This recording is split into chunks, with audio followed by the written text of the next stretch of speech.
Hi guys, so today I have my November favorites for you. So the first thing and the biggest thing is an eyeshadow palette. This is the Anastasia Beverly Hills self-made eyeshadow palette. So it has these 14 eyeshadows and a mirror right here. It comes with a double-ended brush, all things that make me happy.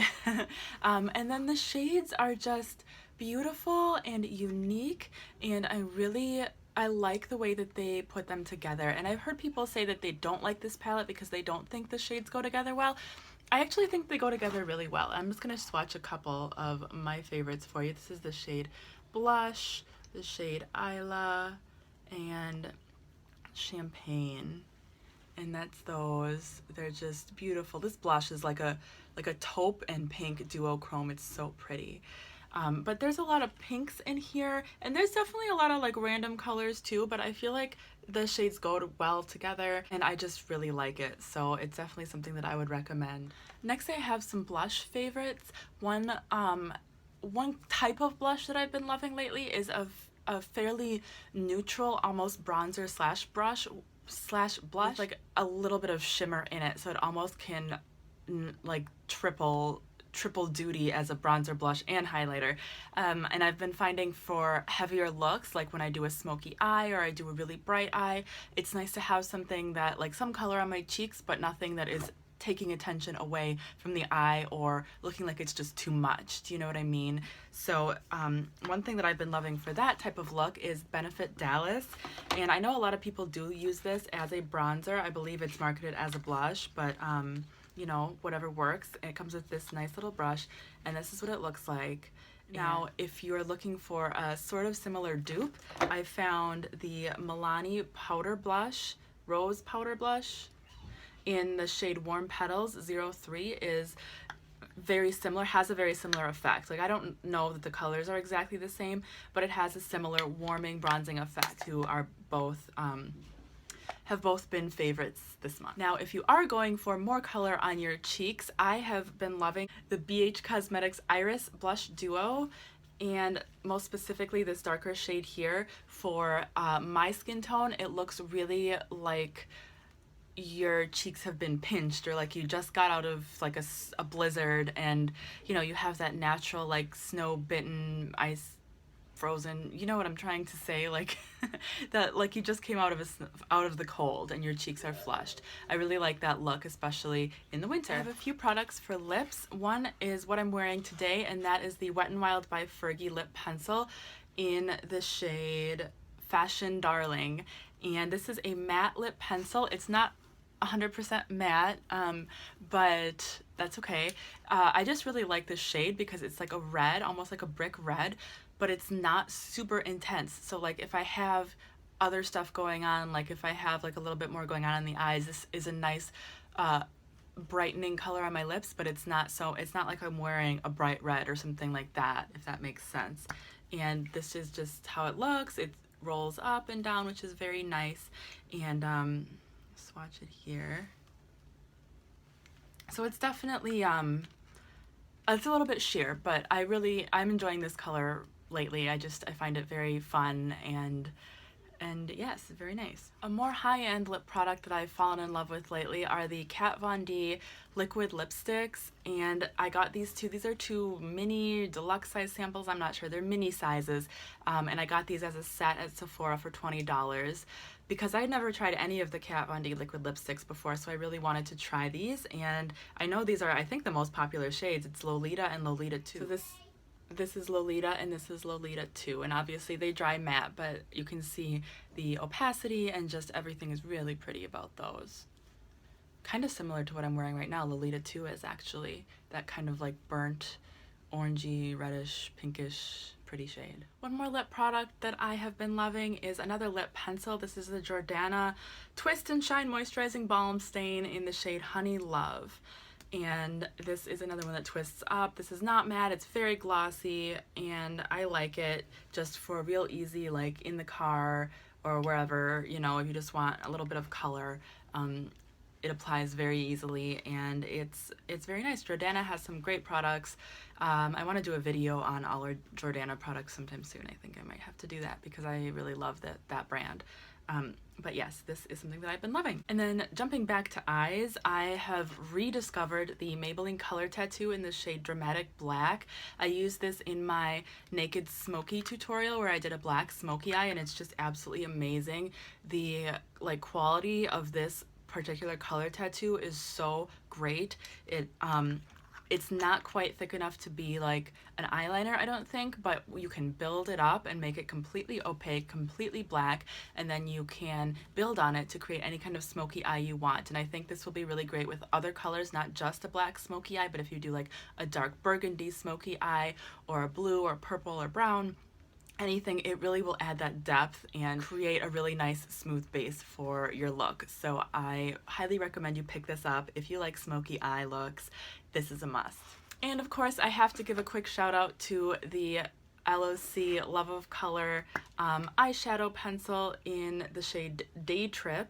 This is the line that Tati of Glam Life Guru curated with Birchbox, and that is what it looks like. And I'm just obsessed with it. I love it. It's amazing. It sets and it stays all day. It doesn't smudge, it doesn't smear, it's a beautiful color. I really want to get some more. And yes, I just had to quickly mention that. Something I've been getting into lately is attempting to bake my face with powder. And what I've been using for that is the Arbonne Got You Covered Mineral Powder Foundation. This is in the shade Nude. They have tons of shades. And I wanted to mention this one in particular because I think that in general powder foundations are probably not something you want to bake with just because they can be heavier, but Arbonne's powder foundation is super light, super buildable. It's like air. It's just amazing, and I absolutely love it. So I've been using this, and then I've been using my Real Techniques. You can see I tried today using it. My Real Techniques sponge, and I've been mixing these together, not mixing them together, but I've been using this with this to bake my face, and I just kind of use it up here and then over here just a little bit too.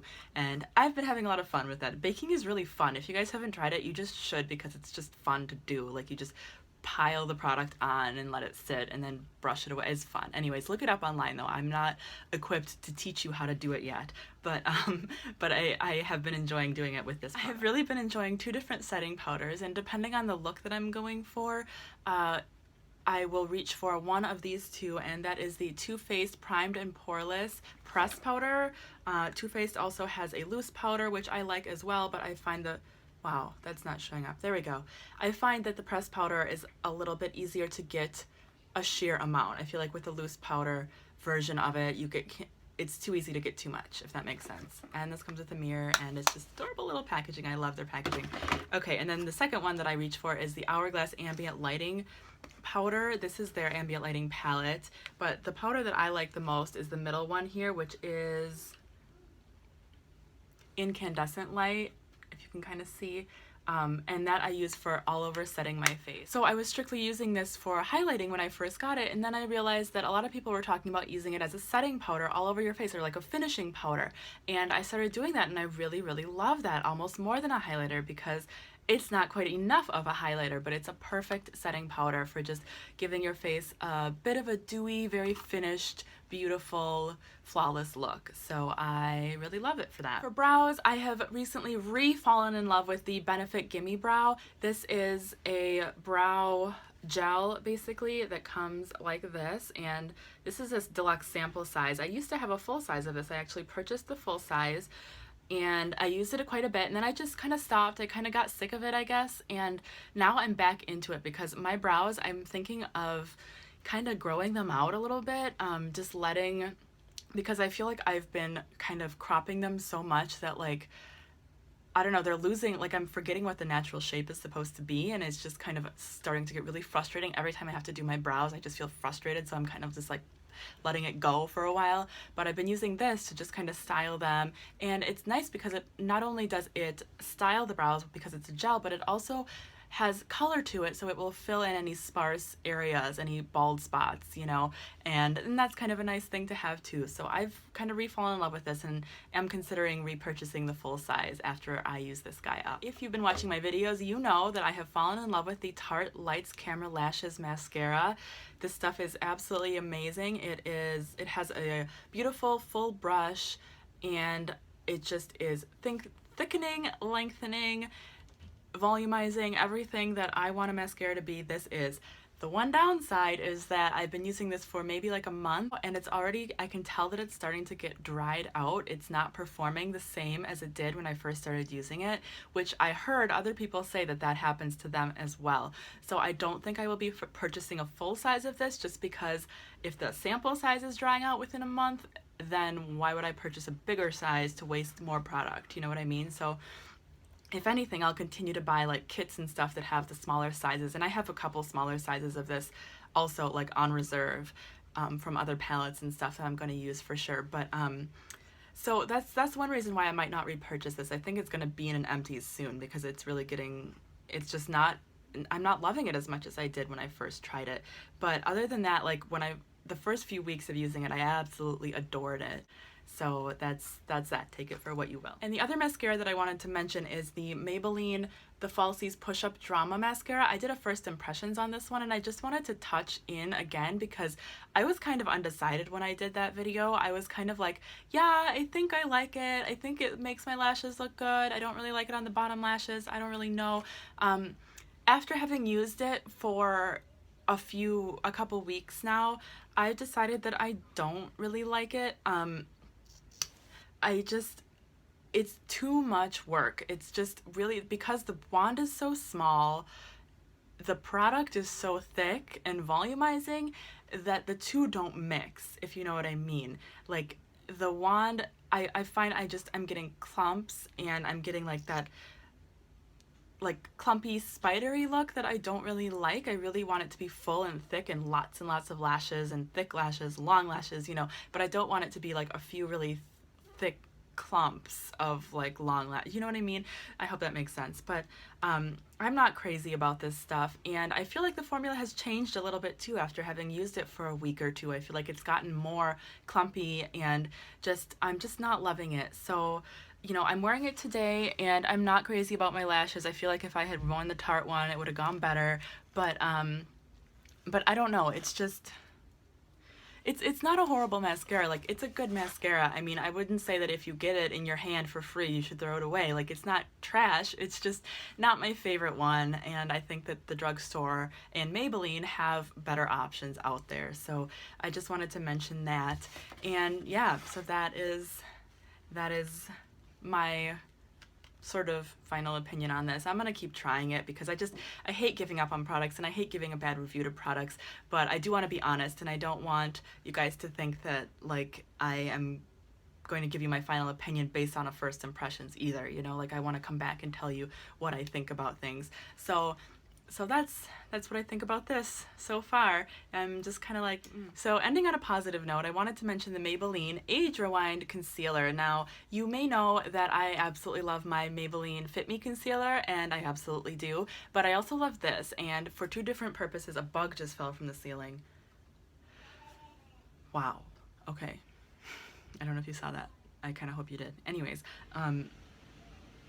so the Maybelline Instant Age Rewind concealer in the shade Medium Deep, and I took my sponge off of mine because I heard people say in other videos that you should do that because you waste a ton of product if you leave the sponge on. So I tried it. I'm still getting used to it. I'm not sure how I feel about it, but I rediscovered this, not necessarily as like an under eye concealer. It's a little bit too thick for me for that area, but I really like it as a under foundation concealer for trouble areas that I have, like when I get breakouts, because I get like clusters of breakouts, and they're like tiny little dots. You guys have seen my naked skin before if you watched any of my tutorials, and yeah, so I get like tiny little dots, little bumps, and I get them often around here, and I will use this after I prime but before I put foundation on, and I'll just basically paint it over the area that I have any little spots or breakouts, and it completely covers it.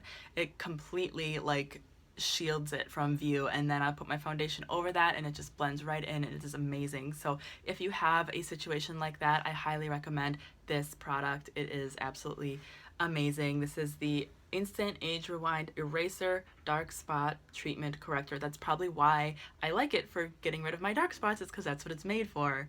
Imagine that. Alright guys, that's it for my November favorites. Thank you so much for watching. I hope you enjoyed this, and I will talk to you guys very soon. Bye!